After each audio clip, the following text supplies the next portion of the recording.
Continuando con más informaciones, estudiantes de la Universidad Autónoma de Santo Domingo se movilizaron en protesta por el aumento del crédito estudiantil para el curso de verano, mientras el rector de la Casa de Altos Estudios advierte que o pagan o no habrá verano. Con los detalles, José Armando Polanco. Veamos. La Universidad Autónoma de Santo Domingo tiene un déficit de 25 millones de pesos para pagar a los profesores en este curso de verano.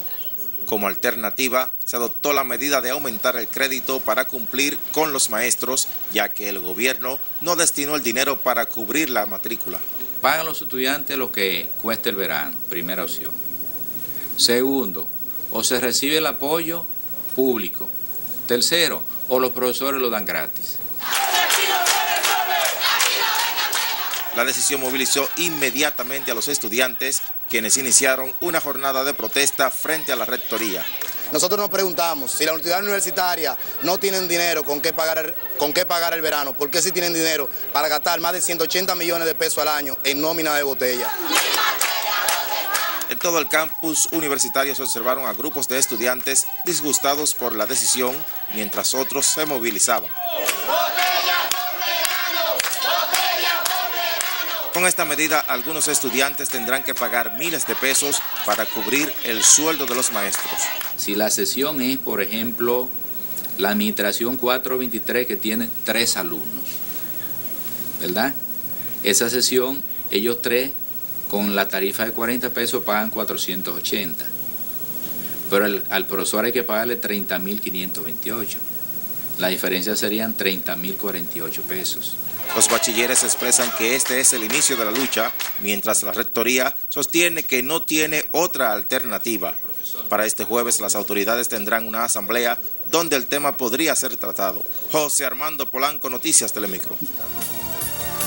Continuando con las informaciones, las autoridades de prisiones y policiales realizaron este miércoles un operativo sorpresa en la cárcel de La Vega en procura de armas y drogas, como nos cuenta nuestro corresponsal Eddie Santana en la siguiente historia. Adelante, Eddie. Desde tempranas horas de la mañana, el director general de prisiones, en compañía de miembros de inteligencia del Ejército Nacional, requisaron la cárcel pública de esta ciudad. Se verifica la presencia o no de sustancias prohibidas, como pueden ser drogas.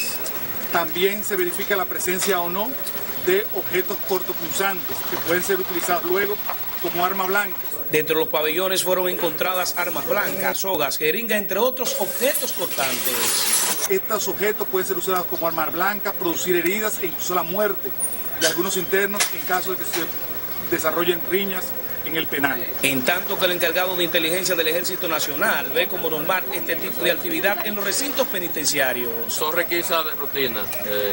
Como le dije anteriormente, se hacen requisas periódicas en todas las cárceles bajo el control del Ejército a nivel nacional. Mientras que reclusos que guardan prisión en esta cárcel aseguran que las requisas se realizaron con toda normalidad. Incluso el director fue muy consecuente con nosotros. Primero se reunió y nos comunicó todo. Primero nos dijo que la forma que era la usada y cosas. Fue muy consecuente con nosotros, lo trató demasiado bien. El objetivo de estos operativos es impedir la entrada de armas y de sustancias prohibidas a las cárceles. Parte de lo que se ha encontrado, obviamente, son situaciones, armas de fabricación carcelaria. Según el jefe de prisiones, estas requisas se estarán realizando en todos los recintos penitenciarios. En la provincia de La Vega y Santana, Noticias Telemicro. En el orden judicial, el recurso de extradición que se le conoce a Ramón Antonio del Rosario Puente, alias Toño Leña, por narcotráfico, fue aplazado sin fecha fija para su conclusión hasta conocer una recusación hecha a los jueces por el abogado Carlos Balcácer, quien indicó que contra Toño Leña pesan 3 acusaciones de asesinato en el país, por lo que debe ser procesado en el país. De su lado, la magistrada Gisela Cueto, encargada del Departamento de Extradición, dijo que esto no es más que una estrategia para retardar el conocimiento a Ramón Antonio del Rosario Puente. Después, esas personas se querellan. De acuerdo a Carlos Balcácer, Toño Leña es acusado de la muerte de 3 personas ocurrida en hechos separados en la provincia de Higüey y por tanto debe ser juzgado en el país, por lo que procede a recusar los jueces. Bien, y continuando con las informaciones, este miércoles los dominicanos y en otros países del mundo, las personas apreciaron un fenómeno que científicamente se conoce como halo solar, que es el resultado de partículas de humedad en suspensión en la atmósfera que refleja un espectro de colores en el sol. Se trata de un fenómeno óptico causado por partículas de humedad en suspensión en la parte alta de la troposfera a unos 10 kilómetros de altura que refracta la luz haciendo un espectro de colores alrededor del sol. El halo solar ocurre en esta época del año debido a que el sol al mediodía está perpendicular sobre la línea ecuatorial, pero científicos afirman que no implica riesgos para la salud. En la noche de hoy pudo apreciarse un eclipse total lunar durante 1 hora y 40 minutos en casi todo el mundo, salvo en Centro y Norteamérica. Bien, y sobre el mismo tema, poblaciones de Europa, África y Asia pudieron observar este miércoles el primer eclipse solar total del 2011, el más largo desde el 2000. Este fenómeno provocó una oscuridad total en países del viejo continente y el lejano oriente, aunque en América no se pudo apreciar. Un eclipse, su nombre ya deja entrever, es cuando un astro eclipsa la sombra que proyecta otro astro. Un astro que, por ejemplo, en este caso, el Sol emite una luz y esos rayos de luz llegan a la Tierra, pero cuando la Luna se interpone entre la Tierra y el Sol, entonces habrá un eclipse de luna. En nuestro país, muchas personas pudieron ver a través de cristales una aureola multicolor alrededor del astro rey. El próximo eclipse solar se calcula ocurrirá el próximo 10 de diciembre de este año, aunque no tendrá una duración tan prolongada como el de este miércoles. Vamos a ver si lo podemos observar. Ojalá que sí. Bueno, continuamos con las informaciones y el presidente del grupo de medios Telemicro, Juan Ramón Gómez Díaz, recibió en sus oficinas al presidente del Senado, Reinaldo Pared Pérez, con quien analizó diversos temas de la vida nacional. Gómez Díaz estuvo acompañado del director de prensa de Noticias Telemicro, Domingo del Pilar, y del subdirector Geraldino González.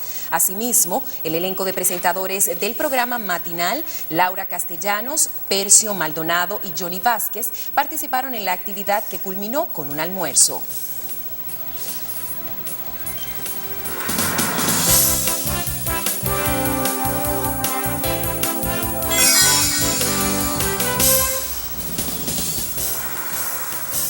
Villanueva, a continuación vamos a ver lo que ocurre en el ámbito internacional. Así es, de inmediato recibamos desde nuestro centro de satélites a nuestra compañera Violeta Ramírez con las informaciones. Bienvenida y buenas noches, Violeta. ¿Qué tal? Muy buenas noches. Continúan las opiniones de autoridades venezolanas en torno a Hugo Chávez y sus órdenes desde Cuba. De inmediato veamos esta y otras informaciones internacionales. Líderes de la oposición en Venezuela consideran una vergüenza que el presidente Hugo Chávez esté gobernando desde Cuba, donde se encuentra convaleciente luego de una intervención quirúrgica. La Asamblea Nacional de ese país decretó que Chávez está autorizado plenamente a permanecer en Cuba hasta que se encuentre en condiciones de viajar, por lo que el día del retorno del jefe de Estado sigue siendo una incógnita. El expresidente peruano Alberto Fujimori fue trasladado de nuevo a la cárcel tras ser evaluado en un hospital por los médicos, que descartaron que el cáncer de lengua que padece sea terminal. Fujimori fue llevado a prisión en medio de estrictas medidas de seguridad. Su médico dijo que recibirá tratamiento psiquiátrico por sufrir un cuadro depresivo severo, que le ha provocado la pérdida de peso. La Casa Blanca presentó este miércoles ante el Congreso un informe que justifica el papel de los Estados Unidos en el conflicto de Libia y destaca que el presidente Barack Obama no se excedió en sus poderes. Según funcionarios, el informe afirma que la ley estadounidense ampara la misión de proteger a los civiles y la lucha contra las fuerzas del líder Muammar Gaddafi. La policía de Barcelona reprimió a un grupo de manifestantes que protestaba frente al Parlamento catalán y detuvo al menos a 3 personas. La manifestación se realizó por el movimiento de los indignados, que desde hace semanas protesta en todo el país contra las políticas económicas del gobierno. En Grecia, unas 25.000 personas participaron en una manifestación frente al Parlamento en contra de las duras medidas de ahorro del gobierno, en la que es la tercera huelga general que vive ese país en lo que va de año. El programa de ahorro consiste en privatizaciones y cierre de empresas públicas, recortes salariales y de pensiones y aumentos de impuestos. En una última información, los Estados Unidos incluyó a países como Venezuela, China, Libia e Irán, entre los que la ONU debe investigar por ser sospechosos de violar los derechos humanos. Con esto me despido, ahora retorno con ustedes a los estudios. Muchísimas gracias, Violeta, muy buenas noches para ti. Bien, ahora vamos a una breve pausa comercial, no se vayan porque al regreso, Ministerio Público dice encontró trazas de drogas en residencia de Mary Peláez.